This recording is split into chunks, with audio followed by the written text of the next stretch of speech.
اللہ الرحمن الرحیم فالحواس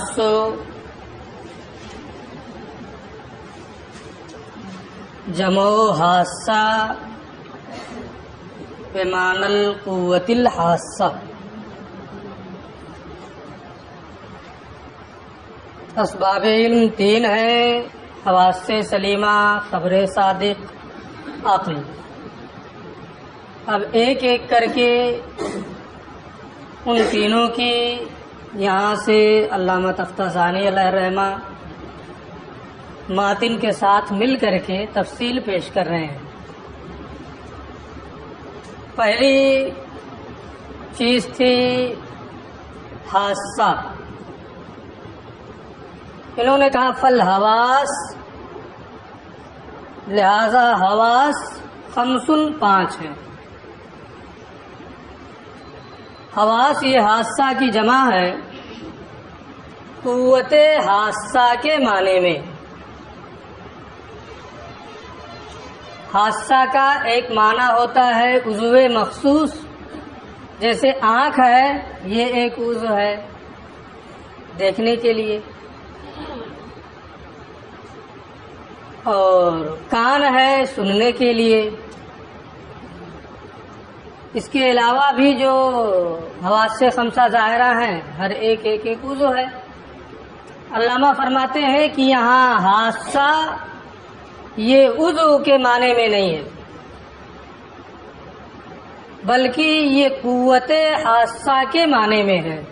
یعنی اس عضو میں اللہ عز و جل نے جو قوت رکھی ہے، جس قوت کی بنیاد پر بقدر طاقت بشری اشیاء کا ادراک ہوتا ہے، اسی کو حاسہ کہا جائے گا. اسی لیے انہوں نے بمعنی الحاسہ یا کوئی اس کا معنی نہ بیان کریں جس سے عضو سمجھا جائے، ایسا نہیں کیا، بلکہ اس کا ایک معنی جو ہے وہ بتا دیا کہ یہاں حواس یہ قوت حاسہ کے معنی میں ہے، اس قوت کے معنی میں ہے جو اعضاء میں ہے اور جن کے ذریعے سے انسانی طاقت کے مطابق اشیاء کا ادراک ہوتا ہے. خمسن یہ پانچ ہے. اس معنی کر کے نہیں کہ عقل انہی پانچ میں ان کے انحصار کا تقاضا کرتی ہے، یعنی عقلی طور پر حواس پانچ ہیں ایسا نہیں ہے، بلکہ بداہتاً عقل جس چیز کا فیصلہ کرتی ہے اس کی بنیاد پر یہ کہا جاتا ہے کہ حواس جو ہیں وہ پانچ ہیں. ورنہ بعض لوگوں نے اس میں اختلاف بھی کیا ہے، کچھ لوگوں نے 4 ہی کہا ہے، کچھ لوگ 6 بھی کہتے ہیں. لیکن راجح قول کے مطابق حواس سے ظاہرہ جو ہے وہ 5 ہیں.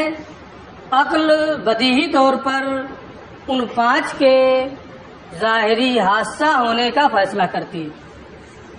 بمعنی ان العقل حاکم بالضرورہ بوجودہا، اس معنی کر کے کہ عقل بالبداہت ان حواس کے پائے جانے کا، ان 5 حواس کے پائے جانے کا فیصلہ کرتی ہے. یعنی اس جملے سے علامہ یہ کہنا چاہتے ہیں کہ یہ 5 ہونا حواس کا یہ عقلی نہیں ہے. اگر کہیں سے کوئی کمی بیشی کوئی کہہ رہا ہے، ٹھیک ہے، آپ کی بات بھی صحیح ہو سکتی ہے. تو وہ اما الحواس الباطنہ، رہے حواس سے باطنہ جن کا بیان کل ہوا ہے، حصے مشترک ہے، خیال ہے، وہم ہے، حافظہ ہے، متصرفہ ہے. التی تثبتها الفلاسفہ، جسے فلاسفہ ثابت مانتے ہیں، ثابت کرتے ہیں کہ 5 حواس یہ بھی ہیں، ان کے ذریعے سے فلاں فلاں چیزوں کا ادراک ہوتا ہے. کبھی شے جب تک سامنے ہو اس کو سمجھا جاتا ہے، پھر جب غائب ہو جائے دیکھا جائے تو پھر یاد آتا ہے، یہ خیال ہے وغیرہ ذالک. حواس سے باطنہ جس کا فلاسفہ اس بات کرتے ہیں، فلا تتم، یہ دعویٰ بہت بڑا دعویٰ ہے اور اچھی بات ہے. یہ فرماتے ہیں فلا تتم دلائلها علی الاصول الاسلامیہ، حواس خمسہ باطنہ کے پائے جانے پر جو دلیلیں فلاسفہ پیش کرتے ہیں وہ دلیلیں ہمیں مسلم نہیں، وہ دلیلیں تام نہیں ہیں. اس بنیاد پر حواس خمسہ باطنہ کو ہم تسلیم نہیں کرتے. اب تک تو بہت پڑھے ہیں حواس خمسہ باطنہ، ہے نا، کئی کتابوں میں پڑھا ہوگا منطق کے. اب یہاں یہ آ گیا کہ ہم اس کو ثابت نہیں مانتے ہیں. تو اس کی تھوڑی سی تفصیل. حواس باطنہ جس کو فلاسفہ جس کا اس بات کرتے ہیں، اس کے دلائل اسلامی اصول پر تام نہیں ہے، یعنی ہمیں وہ دلائل تسلیم نہیں ہے. آپ یہ ذہن میں رکھیں کہ جن دلائل کی بنیاد پر وہ حواس خمسہ باطنہ کو ثابت مانتے ہیں، ان دلائل کی بنیاد پر وہ تام نہیں.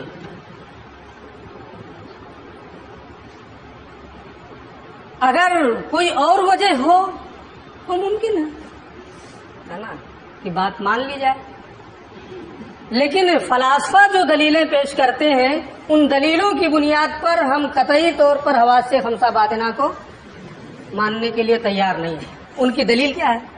پہلی دلیل تو ان کی یہ ہے کہ نفس ناطقہ مجرد عن المادہ ہے، اور جو مجرد عن المادہ ہو وہ جزئیات کا ادراک نہیں کر سکتا.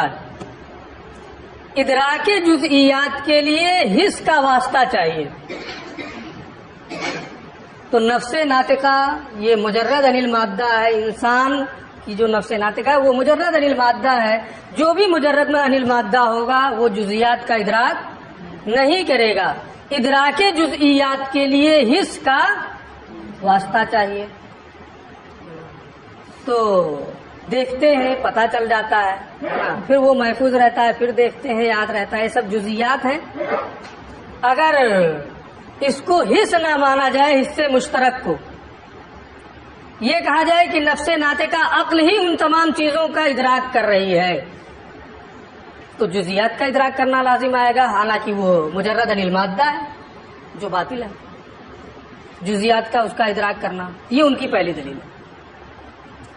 تین دلیلیں پیش کرتے ہیں اس کو ثابت کرنے کے لیے. ایک دلیل سے کام نہیں چلتا ہے نا. دوسری دلیل مشہور چیز ہے، آپ نے بار بار اس کو پڑھا ہے فلسفہ وغیرہ میں، لا يصدر عن الواحد الا الواحد. واحد سے صرف ایک صادر ہوگا، واحد سے صرف واحد کا صدور ہوگا، ایک سے زیادہ کا اس سے صدور نہیں ہو سکتا ہے. تیسری چیز ان کا یہ ہے کہ اللہ تبارک و تعالیٰ فاعل مختار نہیں. انہی تینوں دلائل کی بنیاد پر وہ یہ کہتے ہیں کہ حواس سے خمسہ باطنہ کا وجود ہے.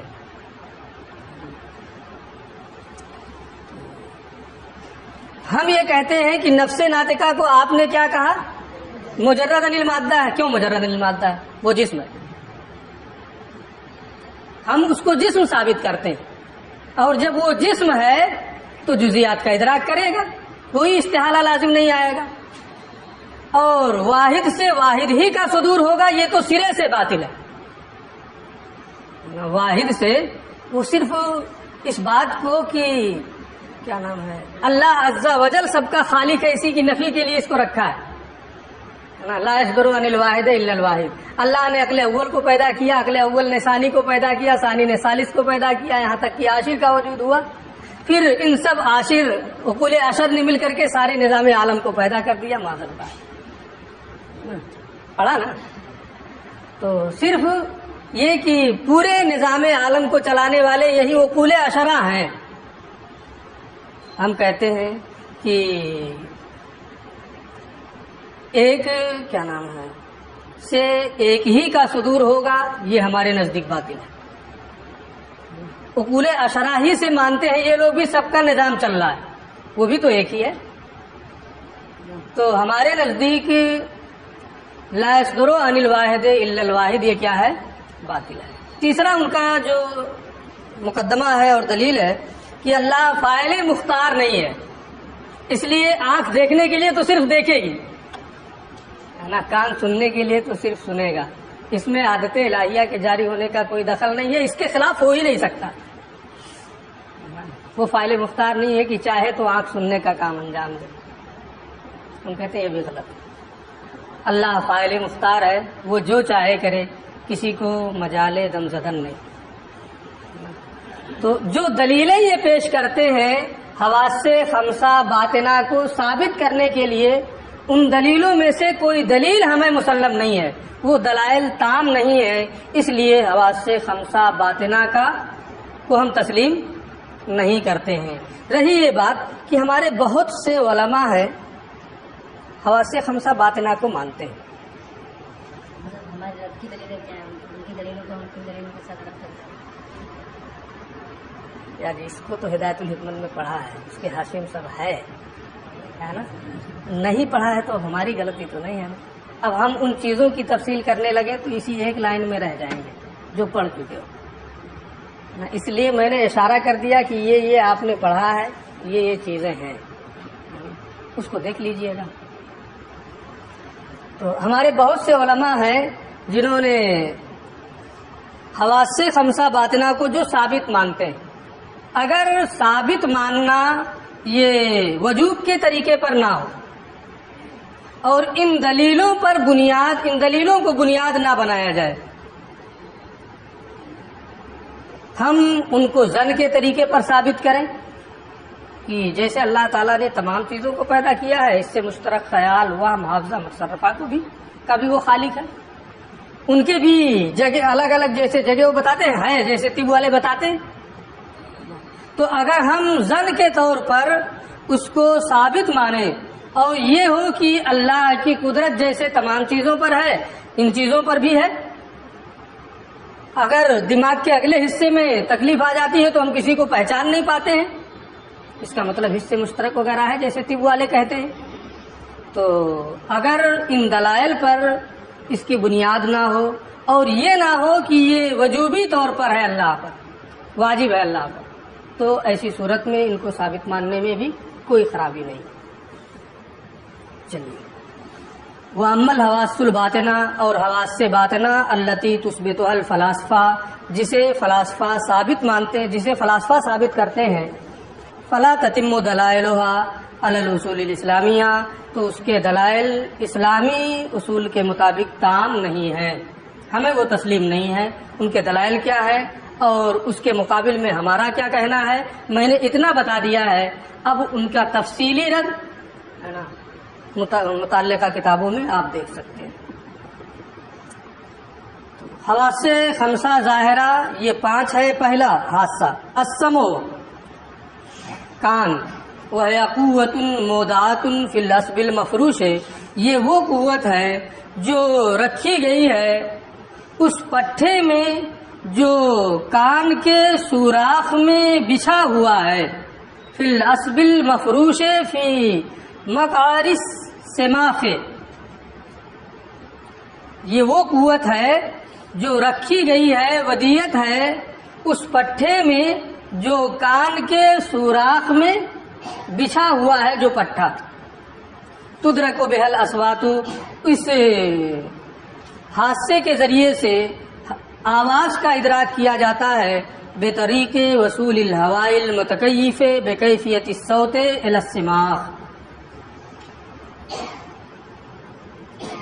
ہوا کے آواز کی کیفیت سے متصف ہو کر کے کان کے سوراخ تک پہنچنے کے طریقے پر، بطریق وصول الہوا، ہوا کے آواز کی کیفیت سے متصف ہو کر کے کان کے سوراخ تک پہنچنے کے ذریعے سے، یعنی سما کے ذریعے سے آواز کا ادراک ہوتا ہے اس طریقے پر کہ جو ہوا ہے، آپ جب بولتے ہیں تو آپ کے منہ سے متصل جو ہوا ہے، ہوائے مجاور، اس سے آپ کی آواز ٹکراتی ہے اور پھر یہ ہوا آواز کی صفت سے متصف ہو کر کے آگے بڑھتی ہے، یہاں تک کہ اس کے کان کے سوراخ میں پہنچتی ہے. اب اس ہوائے مجاور سے آپ کی آواز کے ٹکرانے کی جو شدت ہوتی ہے، جو ذوف ہوتا ہے، اسی اعتبار سے آواز پست ہوتی ہے یا آواز بلند ہوتی ہے. سننے والا اسی اعتبار سے اس کو سنتا ہے. لیکن اس کے کان میں بھی قوت ہونی چاہیے، ہے نا، سننے کی. وہ جو مادہ ہے، جو عصب ہے، وہ ہونا چاہیے. اب اس کا یہ معنی نہیں ہے کہ وہ عصب مفروش ہے، ہم نے بولا، آواز نکلی اور ہوا سے جا کر کے ملی، وہ ہوا ہمارے کان تک پہنچی، ہم کا سننا ضروری ہے، ہم سنیں گے ہی، لازم ہے. کوئی یہ نہیں. اس کا معنی یہ ہے کہ اللہ جب وہ ہوائے متکیف کان میں پہنچتی ہے تو اللہ اس وقت سننے کی طاقت اس میں پیدا فرما دیتا ہے. یعنی اللہ اس کا خالق ہے، یہ نہیں ہے کہ بندے کو کان موجود ہے تو وہی اس کے سننے کا خالق بھی ہو جائے. صرف سبب موجود ہے تو اس کا کاسب ہو سکتا ہے. بے معنی ان اللہ تعالی، اس معنی کر کے کہ اللہ تعالی یخلق الادراک فی النفس، نفس میں اس ادراک کو پیدا فرما دیتا ہے، اندہ ذالک، اس ہوا کے اس عصب تک پہنچنے کے وقت.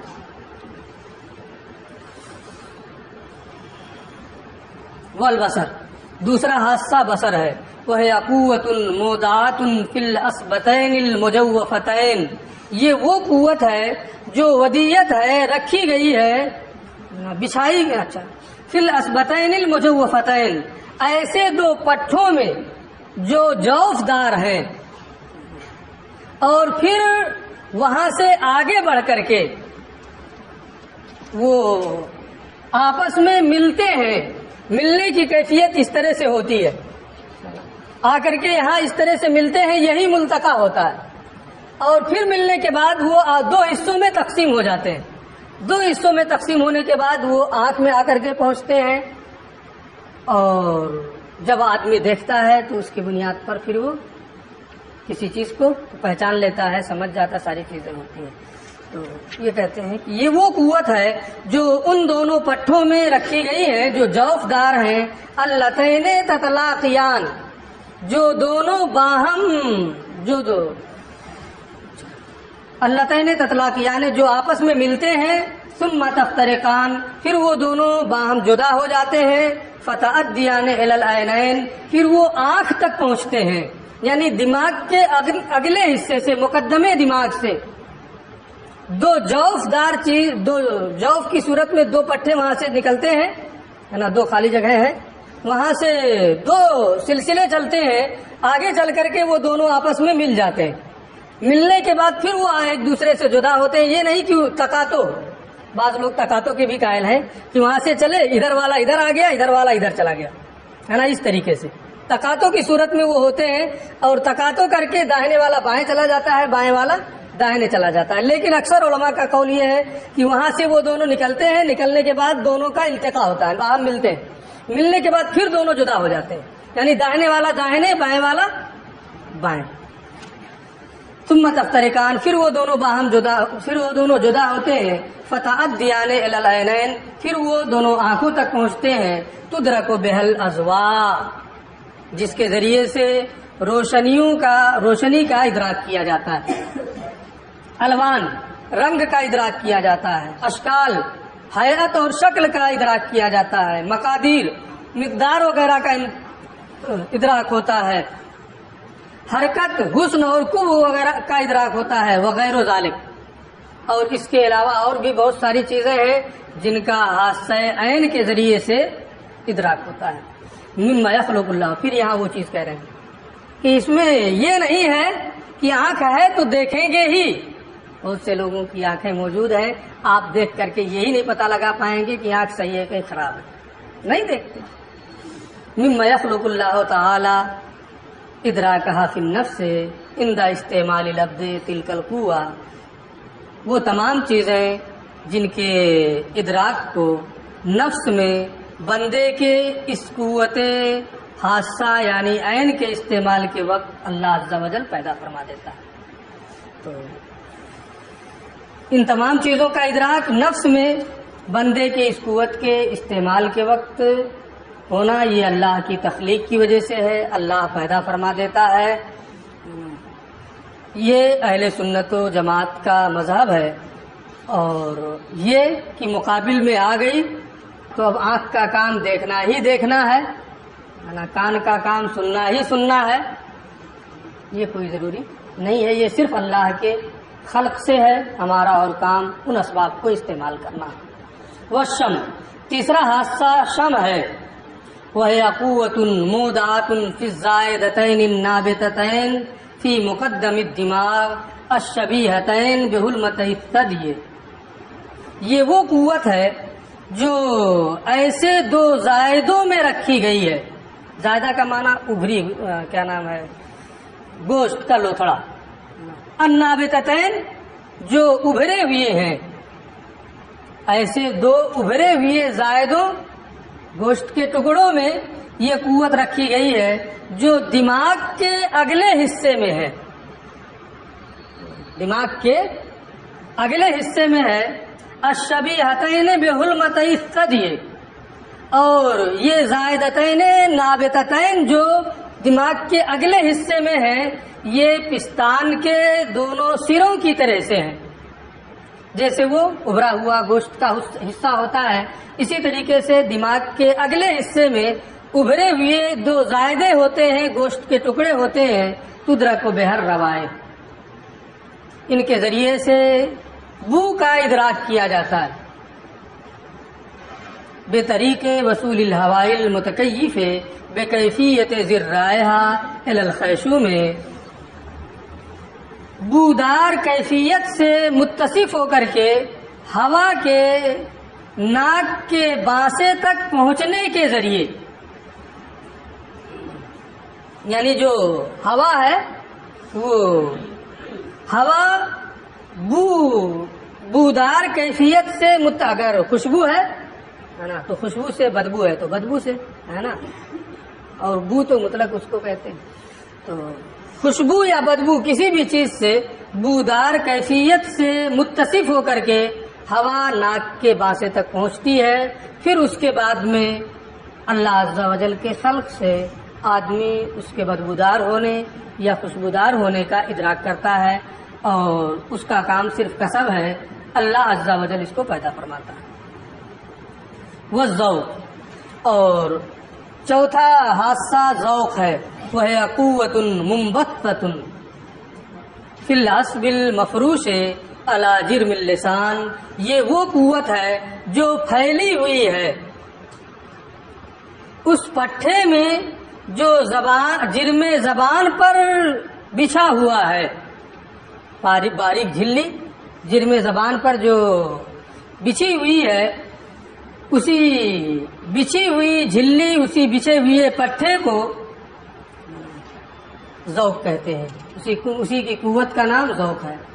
یدرک بہت توم، اس کے ذریعے سے ذائقے کا ادراک کیا جاتا ہے، بے مخالطت الرطوبۃ اللعابیہ التی فی الفم بالمطعوم، منہ میں موجود اس لعاب کی رطوبت کے مطعوم کے ساتھ ملنے، ووصولها الی العصب، اور اس پٹھے تک اس کے پہنچنے کے ذریعے سے، یعنی آپ کوئی چیز کھاتے ہیں، اس کو چباتے ہیں تو منہ میں ذائقے دار کوئی چیز پہنچتی ہے، آپ اس کو چباتے ہیں، پھر لعاب سے وہ چیز مل جاتی، تو منہ میں موجود لعابی رطوبت سے وہ ذائقے دار چیز ملتی ہے یہ چبانے کے بعد میں، اور پھر وہ اس پٹھے تک پہنچتی ہے جو ذائقے کا ادراک کرتا ہے، اور اس کے بعد میں اللہ عز و جل اس کے ذائقے کے ادراک کو خلق فرماتا، اس کا خلق فرماتا ہے، اسے پیدا فرماتا ہے، اور بندہ اس کا ادراک کر لیتا ہے کہ اس کا ذائقہ کیا ہے، میٹھا ہے، کڑوا ہے، کیا ہے۔ وہ لمس، پانچواں حادثہ لمس ہے، وہ ہے قوت منبثۃ فی جمیع البدن، اور یہ وہ قوت ہے جو پورے بدن میں پھیلی ہوئی ہے،